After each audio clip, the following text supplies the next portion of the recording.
sendirian. Assalamualaikum warahmatullahi wabarakatuh. Selamat bertemu kembali dengan sahabat-sahabat viewer di channel kami, Titah Misteri. Kali ini, seperti biasa, kami akan membawa sebuah kisah misteri yang kami beri judul Horor Bedugul Bali. Selamat menikmati.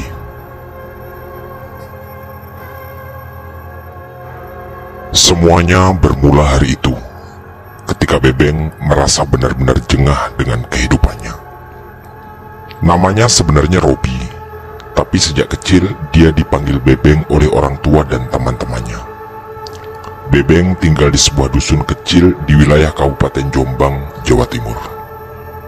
Sebagai lulusan SMA swasta kecil di dekat rumahnya, Bebeng tak punya apapun yang bisa dibanggakan secara akademis. Kehidupannya sebagai orang desa yang miskin dijalani dengan pekerjaan serabutan. Kadang jadi kuli bangunan, kadang jadi buruh tani, atau apapun pekerjaan-pekerjaan kasar yang bisa dipakai untuk menyambung hidup. Ibu Bebeng adalah Bu Sumarni, seorang janda penjual rujak yang tentu saja penghasilannya hanya cukup untuk kebutuhan sehari-hari. Bebeng bisa dibilang setengah pengangguran. Tidak ada pekerjaan ataupun penghasilan tetap. Tidak ada skill yang bisa dibanggakan, jadi hanya pekerjaan-pekerjaan kasar yang bisa dilakukannya. Hari itu, Bebeng tergiur dengan ajakan Fandi, teman masa kecilnya yang sekarang ada di Bali. Pekerjaannya hanya sebagai tukang ojek online, tapi katanya hasilnya lumayan apalagi kalau dapat penumpang bule. Konon, Fandi bisa mendapat penghasilan sampai 300.000 dalam sehari. Fandi sudah 3 tahun di Bali. Belum jadi orang yang kaya-kaya amat sih, tapi setiap bulan dia bisa mengirim uang ke orang tuanya di Jombang 500.000 sampai 1 juta. Tentu keadaannya jauh lebih baik dari Bebeng yang seringkali masih numpang makan ke ibunya. Tadi malam Bebeng janjian ke Bali. Fandi siap menjemput Bebeng di pelabuhan Gilimanuk setelah penyeberangan Selat Bali dari Banyuwangi. Karena keinginan yang kuat untuk mengadu nasib, Bebeng merasa hatinya mantap berangkat ke Bali. Tapi masalahnya satu, Bebeng sama sekali tidak punya uang. Akhirnya, dia memutuskan mencuri uang ibunya di kotak jualan rujak. 100.000 untuk biaya perjalanan ke Bali. Dari tadi pagi, Bebeng sudah mengungkapkan rencana ke sang ibu. Bu Sumarni pun menyetujui dengan mewanti-wanti Bebeng agar hati-hati di sana. Entah kenapa Bu Sumarni seperti tidak sadar uangnya dicuri. Mungkin karena sudah cukup tua, jadi ingatannya susah dirangkai untuk menghitung hasil warung hari itu secara tepat.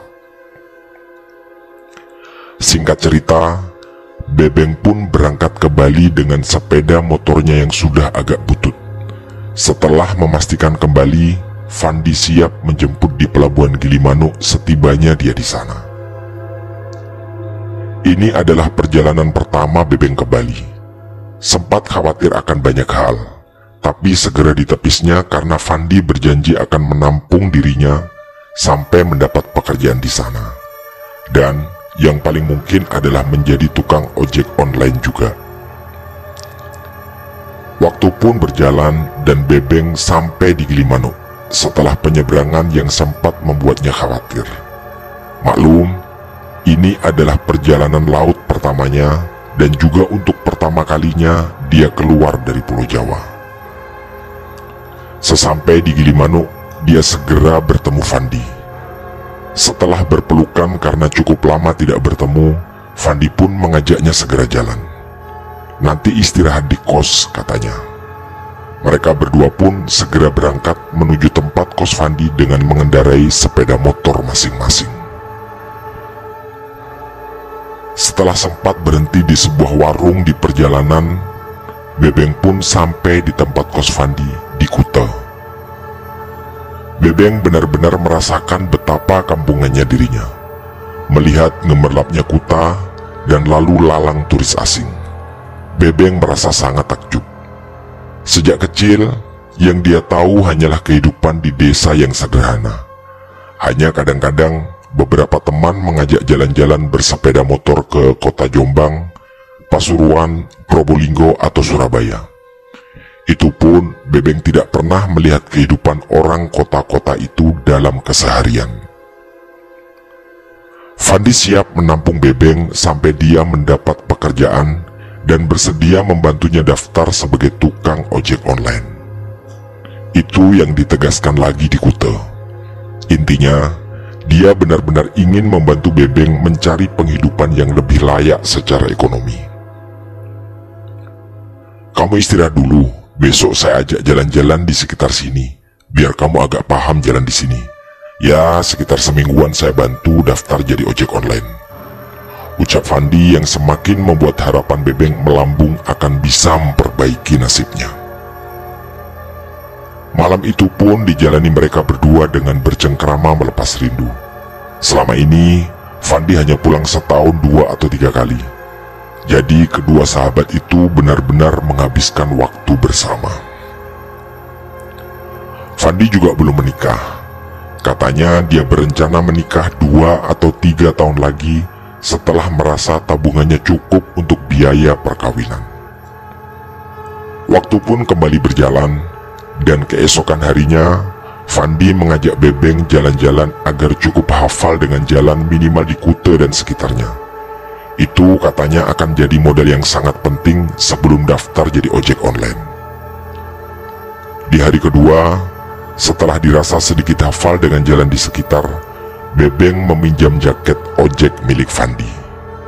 Fandi juga yang menyarankan hal itu, agar Bebeng bisa mendapat penghasilan, tapi lewat jalur ojek offline. "Kamu pakai jaket dan helmku, nanti ngetem di depan deretan kafe di sana. Paling enak sih tengah malam, biasanya banyak bule yang butuh ojek," jelas Fandi yang dijawab Bebeng dengan manggut-manggut. Malam itu, Bebeng siap beraksi mencari penghasilan pertama berbekal jaket dan helm ojek milik Fandi. Bekerja tengah malam tentu bukan masalah baginya, yang memang sering begadang di warung kopi di kampungnya. Bebeng pun makin pede dengan informasi dari Fandi bahwa nggak perlu pinter-pinter amat bahasa Inggris. Dan lagi, yang fasih bahasa Inggris hanya turis-turis yang memang berasal dari negara yang tiap hari ngomong Inggris.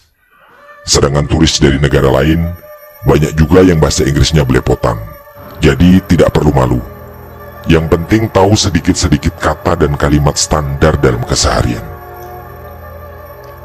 Fandi mendampingi Bebeng mencari penumpang di sekitar kafe. Cukup lama mereka duduk di situ, dan sekitar jam 1 malam, ada seorang turis cewek menghampirinya.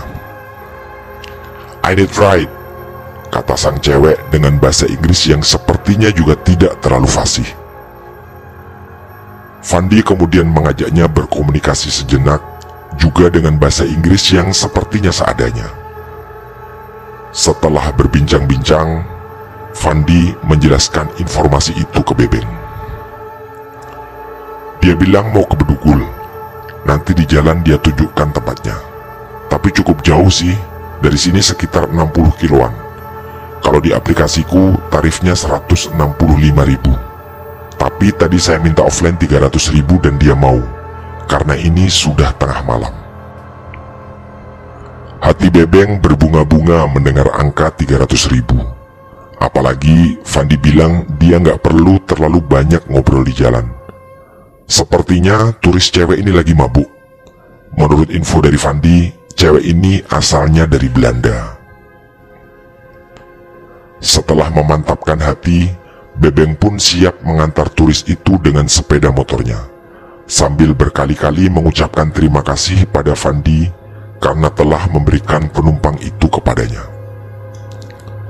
Bebeng pun mengantar sang cewek ke Bedugul, berbekal informasi dari Fandi dan Google Map di HP-nya. Selama di perjalanan, Bebeng mencium bau alkohol yang cukup kuat. Sepertinya cewek ini memang sedang mabuk.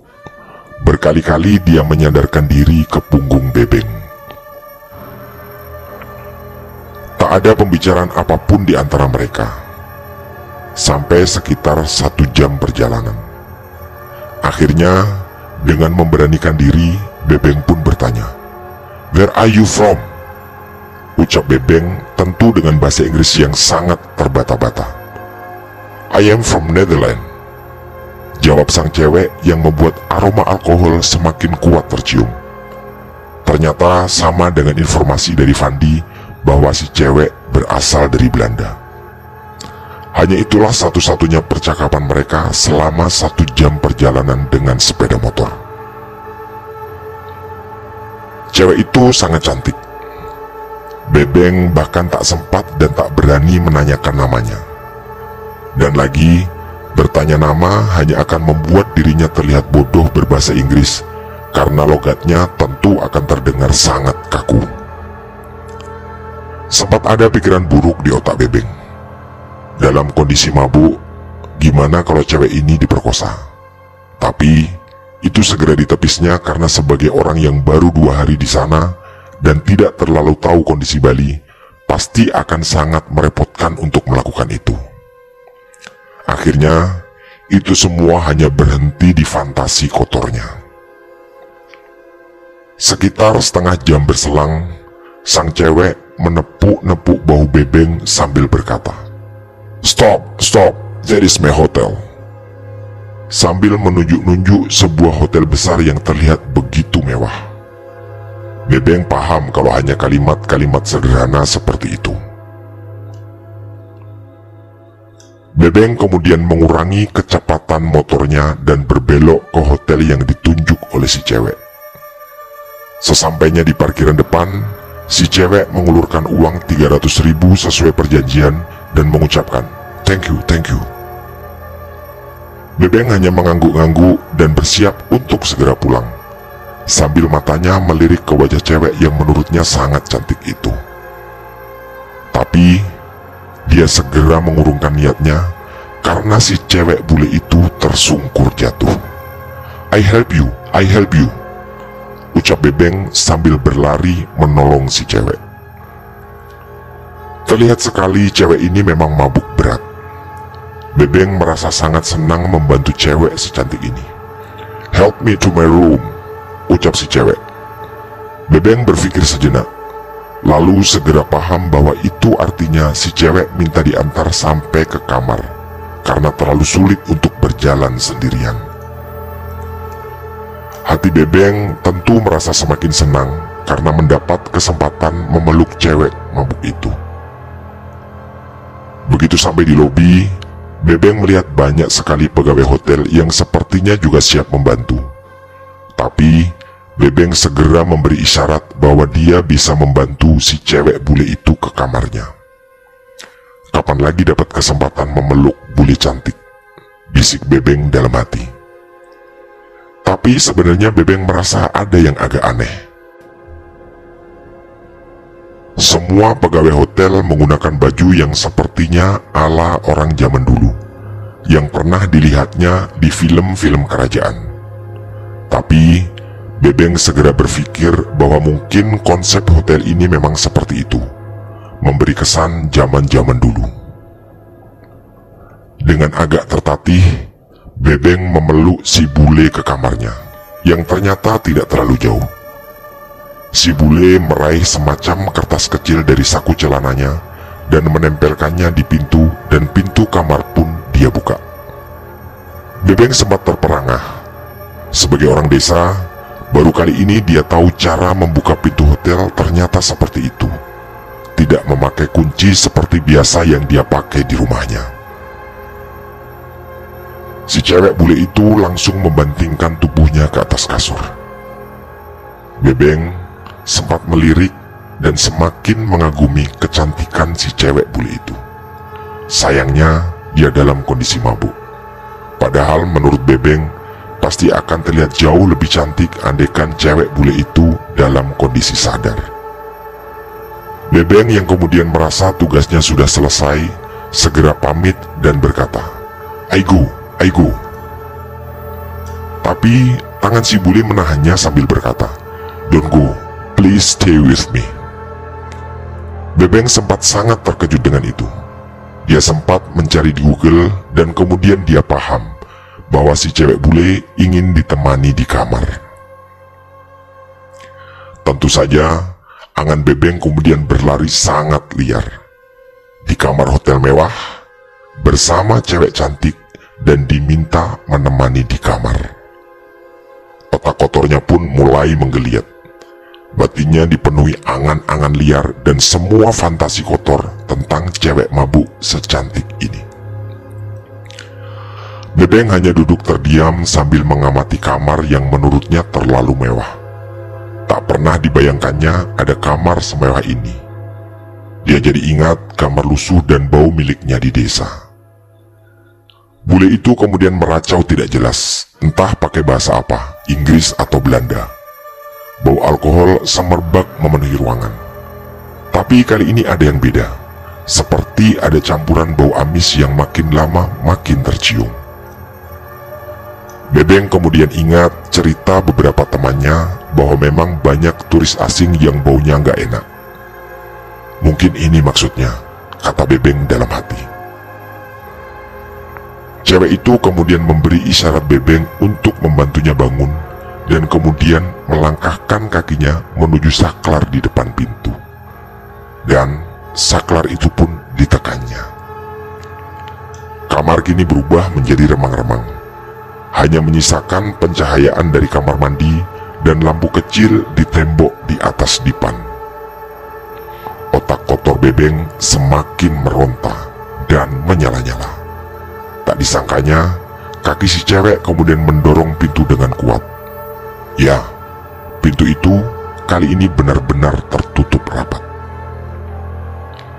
Bebeng, si anak desa, kini berada di kamar bersama cewek bule yang sangat cantik.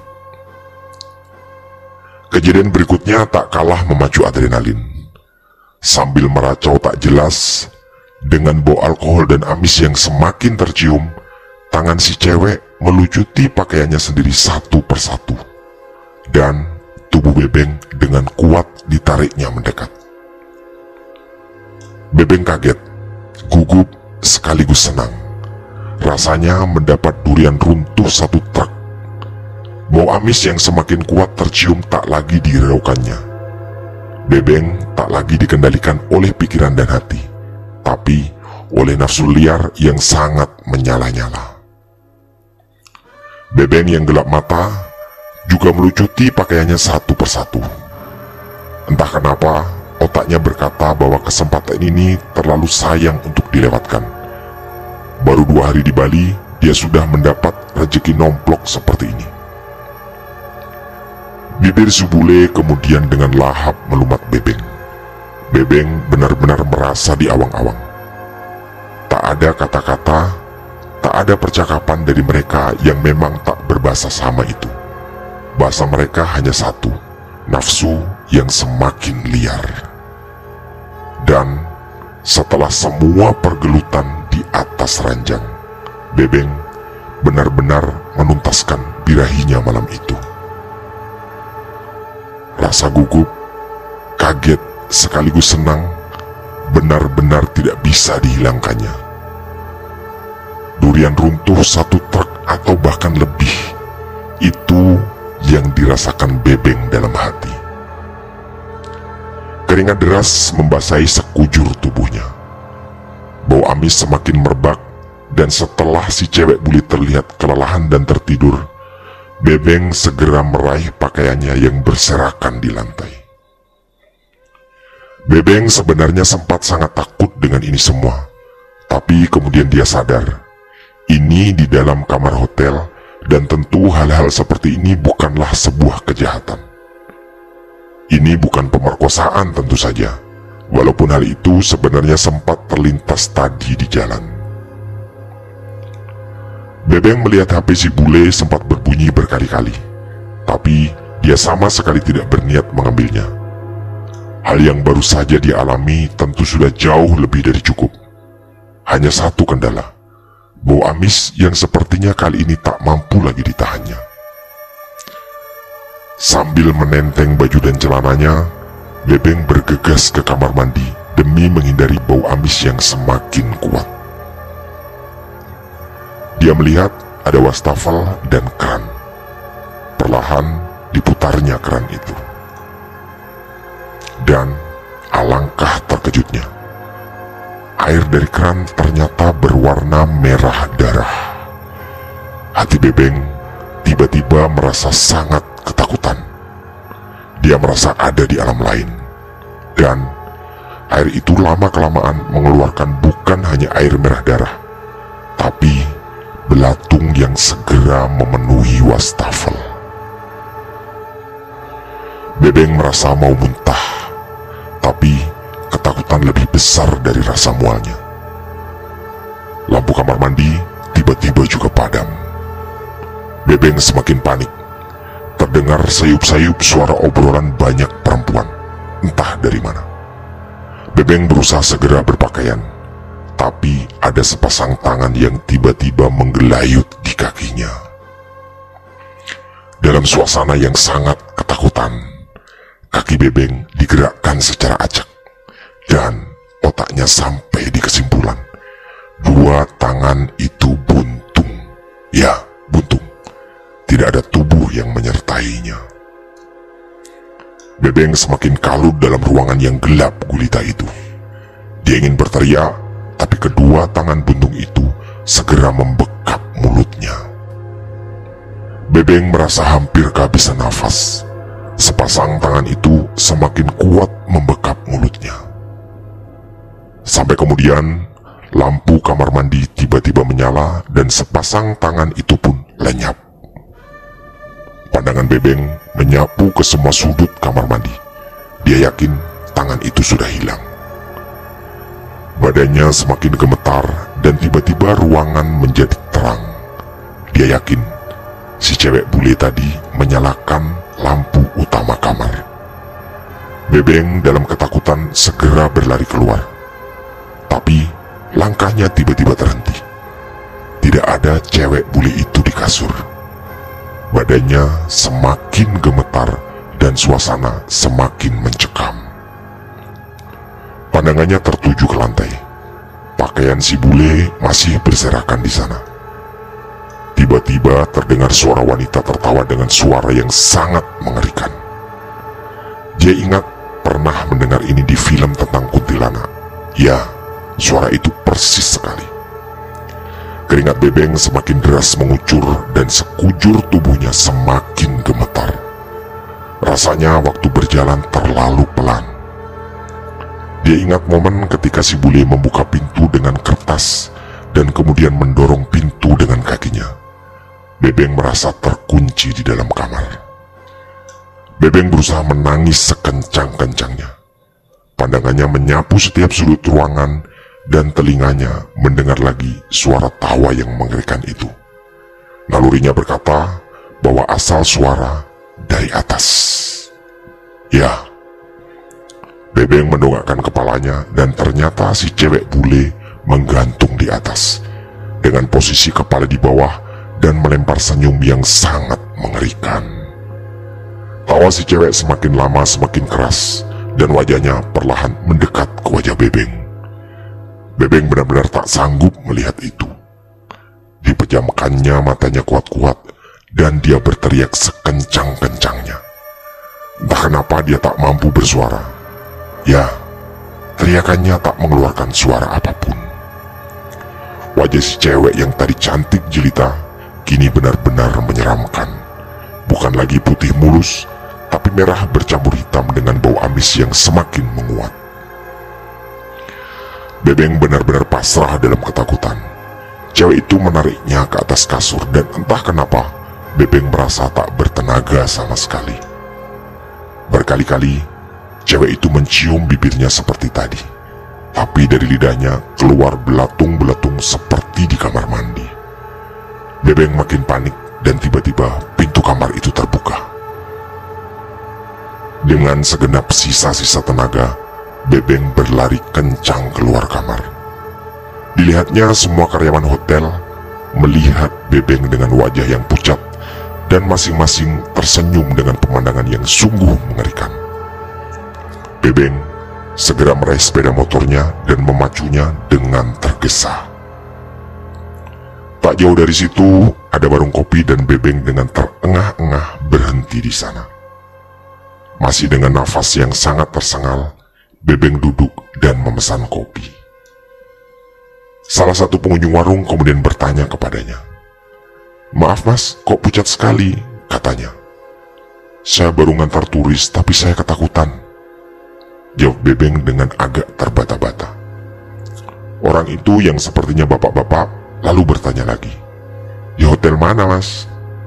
Bebeng berusaha mengingat-ingat nama hotel itu dan setelah ingat dia pun menjawab, "Kalau nggak salah nama hotelnya tadi Puncak Indah Bedugul." Bapak itu kemudian tersenyum tipis. "Ya udah, sampean minum kopi dulu." Sambil menunggu kopi, Bebeng pun meraih segelas air mineral dan segera diteguknya. Sang bapak lalu bercerita bahwa hotel Puncak Indah Bedugul memang adalah hotel kosong. Sejak jadi dan berdiri tidak pernah beroperasi. Sudah sangat lama sekali.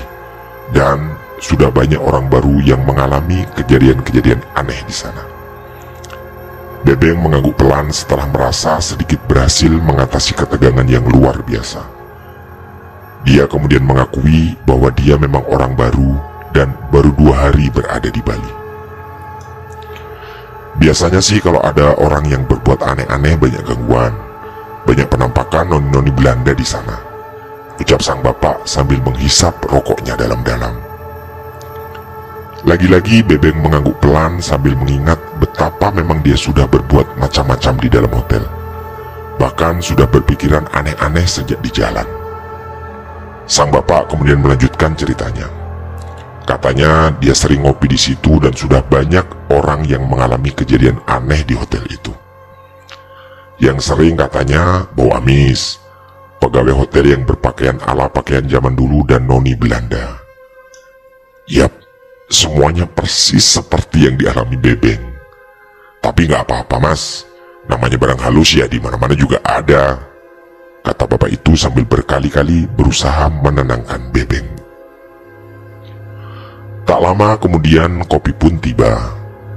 Sambil berusaha semakin menenangkan diri, Bebeng menikmati kopi itu bersama sebatang rokok yang juga dibelinya di situ.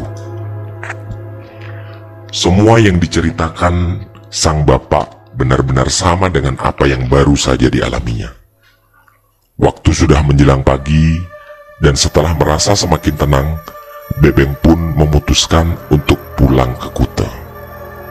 Tak lupa, dia mengucapkan terima kasih pada si bapak yang mau menemani dan bercerita banyak hal kepadanya. Walaupun cerita-cerita itu semakin membuatnya yakin bahwa dia baru saja dibawa ke alam lain yang sangat mengerikan. Baru sekitar 10 meter perjalanan, untung Bebeng ingat, rokoknya ketinggalan di warung.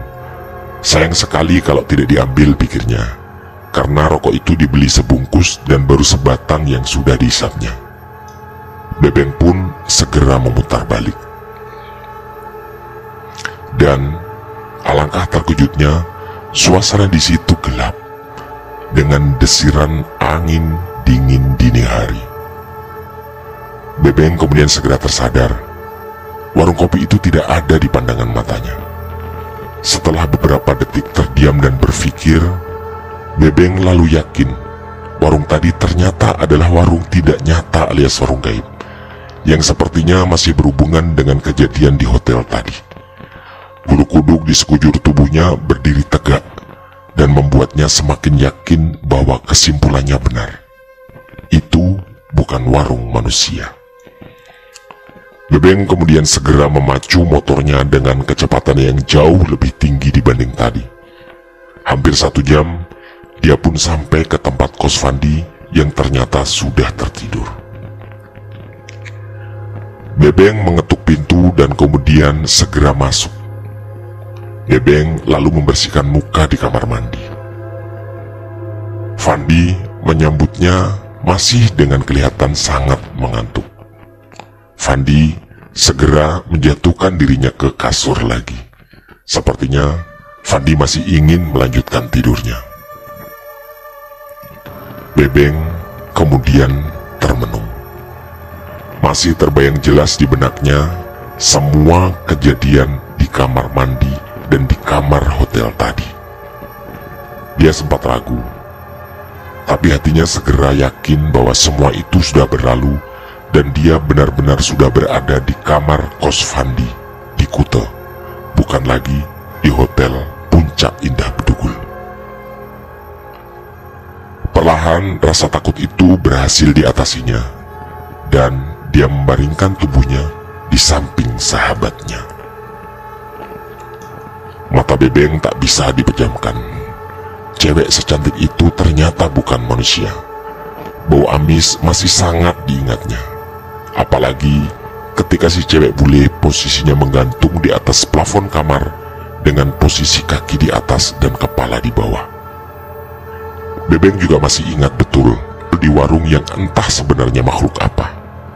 Rasanya semua rangkaian kengerian itu benar-benar sirna dari pikirannya, dan semua ketakutan juga belum benar-benar hilang.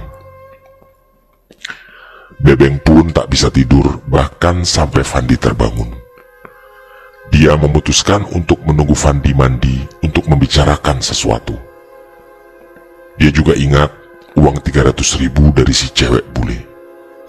Tangannya kemudian merogoh saku celana dan ternyata uang itu ada. Dilihatnya dengan seksama uang itu dan dibolak-balikkan. Uang itu benar-benar masih ada. Otak Bebeng kemudian berputar keras. Hotel, cewek bule, dan si bapak tadi entah apa. Tapi anehnya uang ini nyata. Tiba-tiba ada ide berkelebat di otaknya. Setelah dia semakin yakin bahwa uang 300.000 benar-benar ada dan benar-benar nyata. Bebeng pun kemudian mandi setelah Fandi. Perasaan takut sebenarnya belum benar-benar hilang ketika memasuki kamar mandi. Tapi hatinya sudah bulat. Setelah ini dia ingin segera pulang karena tidak ingin mengalami peristiwa semacam itu lagi di Bali. Setelah mandi dan berganti pakaian, Bebeng kemudian mengajak Fandi bicara. "Bro, aku minta maaf ya, kayaknya aku harus segera pulang," ucap Bebeng sambil merapikan pakaian yang tadi malam dia pakai. "Loh, kenapa?" tanya Fandi yang tentu saja sangat kaget dengan ucapan Bebeng. "Tadi malam ibuku telepon, katanya saya harus pulang. Katanya sih genteng warung bocor," jawab Bebeng asal. Yang jelas itu adalah jawaban bohong karena dia tidak ingin menceritakan kejadian mengerikan itu ke Fandi. Bebeng dan Fandi kemudian saling bersilang pendapat dan cukup lama. Fandi mengatakan bahwa seharusnya dia minta izin ke ibunya karena ini adalah usaha untuk memperbaiki nasib daripada nggak ada pekerjaan yang jelas di kampung. Bebeng kemudian membantah dengan alasan bahwa dia tidak ingin melawan perintah ibunya. Setelah perdebatan yang cukup panjang, akhirnya Fandi pun mengalah. Dengan berat, Bebeng pun diizinkannya pulang. "Ini uangnya yang 300.000, aku merasa ini hakmu. Kasih aja aku uang ya 100.000 lah untuk biaya pulang ke Jombang," ucap Bebeng sambil memberikan uang 300.000 dari si bule pada Fandi. Fandi tentu saja tercengang mendengar itu. Lagi-lagi mereka bersilang pendapat. Fandi kekeh bahwa itu adalah haknya Bebeng karena telah mengantar bule itu tengah malam. Tapi Bebeng tidak bergeming dan dengan memelas dia meminta Fandi menerimanya. Akhirnya dengan berat hati dan penuh rasa heran, Fandi pun menerima uang itu. Tapi sebagai gantinya, dia tidak sepakat dengan ide Bebeng tentang uang ganti yang 100.000. Fandi mengambil uang 300.000 dari Bebeng dan dia pun mengganti dengan uang 200.000 dari dompetnya. Akhirnya Bebeng pun dengan wajah sedih pamit pulang dan berkali-kali minta maaf ke Fandi karena dia harus pulang dan semua rencana awal tidak berjalan sebagaimana mestinya. Berbekal ingatan tentang perjalanan kemarin, Google Map, dan informasi dari Fandi, Bebeng pun memacu sepeda motornya menuju Pelabuhan Gilimanuk dan kemudian menyeberang ke Banyuwangi. Di sepanjang jalan, semua kejadian itu masih terngiang di benaknya. Bebeng yang sebenarnya masih diliputi rasa takut dan cemas, kemudian tersadar bahwa ada 3 kesalahan yang telah dilakukannya. Pertama, dia berpikir macam-macam ketika di perjalanan mengantar bule ke Bedugul. Yang kedua, menyetujui ajakan si bule untuk berbuat tidak senonoh di dalam hotel.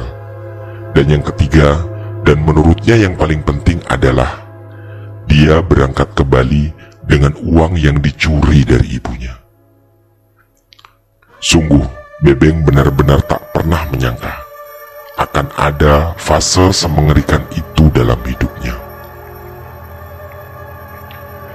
Bebeng benar-benar dipenuhi rasa takut, rasa cemas, dan banyak sekali angan liar di dalam otaknya. Berkali-kali dia merasa heran, ini semua harus menimpa dirinya. Padahal perjalanan ke Bali sebenarnya tujuannya adalah untuk meningkatkan ekonominya.